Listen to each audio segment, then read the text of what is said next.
फांसी की सजा क्यों नहीं दी जा सकती? आखिर कब तक हमारी माँ बहन बेटियों पर अत्याचार होता रहेगा?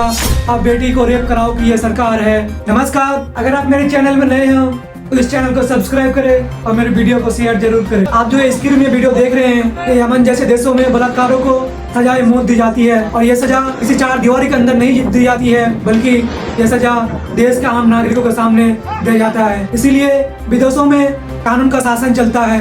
आज भारत में देश के कई कोने कोने से रेप के मामले सामने नजर आ रहे हैं, चाहे बिहार के खगड़िया जिला के 5 साल के बच्ची के साथ हो, या फिर पटना में छात्रा के साथ रेप कर मर्डर हो, या फिर यूपी में दलितों के साथ रेप। देश की माँ बहन बेटियां अब खुद को सुरक्षित महसूस नहीं कर पा रही है। भारत सरकार बेटी बचाओ बेटी पढ़ाओ का नारा तो दे रही है, लेकिन अब ये नारा गलत साबित हो रहा है। ये नारा बेटी बचाओ बेटी पढ़ाओ की नहीं, बल्कि बेटी पढ़ाओ अब बेटी को रेप कराओ की ये सरकार है। सरकार ने 2016-19 में बेटी बचाओ बेटी पढ़ाओ के नाम पर 446 करोड़ रुपए का फंड का इंतजाम तो किया था, लेकिन मुझे कहने में शर्म आ रही है, मोदी जी ने सोशल मीडिया और टीवी एड में लगभग 352 करोड़ रुपए खर्च कर दिए हैं। इनमें से मात्र 20% ही, यानी कि लगभग 94 करोड़ रुपए बेटी बचाओ बेटी पढ़ाओ के नाम पर खर्च किया गया।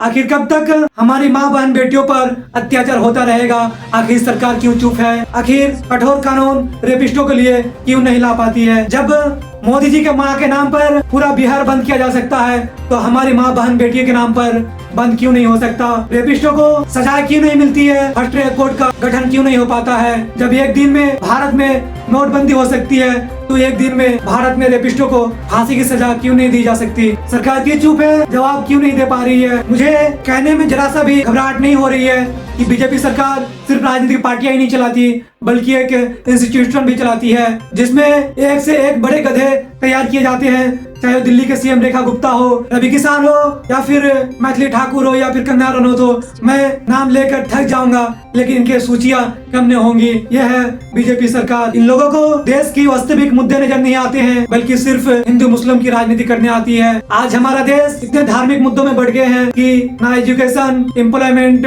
हेल्थ, ना करप्शन नजर आती है। इन लोगों को इन सब पर बात ही करनी नहीं आती है। लगता है कि कुछ है ही नहीं। आज देश की हालत ऐसा हो गया है कि कुछ कॉलेज और स्कूल इसलिए बंद कर दिए जाते हैं क्योंकि उसमें मुस्लिम के बच्चे ज्यादा पार्टिसिपेट कर रहे हैं। हाल ही में एक MBBS कॉलेज की डिग्रियां रद्द कर दी गई, और इनका कारण था कि सिर्फ मुस्लिम के बच्चे इसमें पार्टिसिपेट ज्यादा हो गए थे। आपने जम्मू कश्मीर के बच्चों के मुस्तकबिल के साथ खिलवाड़ किया, इस वजह से उनको रद्द कर दिया गया। बीजेपी सरकार ने देश को सिर्फ हिंदू मुस्लिम में बांट कर रख दिया है। बोलने वाले को या तो गिरफ्तार कर लिए जाते हैं या फिर जेल में डाल दिए जाते हैं। इनको सिर्फ 3 ही बात करनी आती है, जय श्री राम, हिंदू मुस्लिम और मंदिर मस्जिद। अगर मैं कहूँ तो अगर इन 3 शब्दों को इनके स्क्रिप्ट से हटा दिया जाए, तो मुझे लगता है कि इनको बोलने के लिए कोई शब्द नहीं बचेगा, भाषण देने के लिए कोई शब्द नहीं रह जाएगा। धर्म का सम्मान सभी लोग करते हैं, बेशक दिल से करते हैं, लेकिन बीजेपी सरकार को धर्म की राजनीति सिर्फ मंचों पर ही करनी आती है।